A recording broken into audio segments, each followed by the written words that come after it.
Bir çiçek açtığında, bir eski avluda, diyor ki, çalıda sarı bir çiğdemim ben ve senin çok eski cümlen.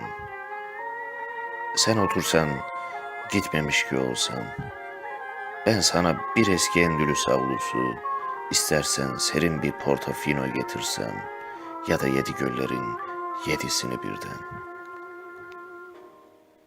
Bir çiçek açtığında, bir eski avluda, diyor ki, her şey çok eksik ve neredeyse yok gibiyken buldum, buluşturdum, kendime geldim. Tek eksik sensin. İncecik çilli bir dille sen de gelsen.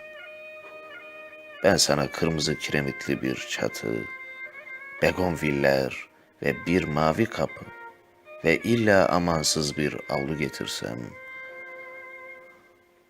dünya soğur, akşam serinlerken,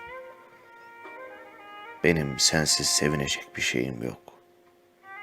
Kılı kırk yardım, altını üstüne getirdim ve işte en geniş cümlem.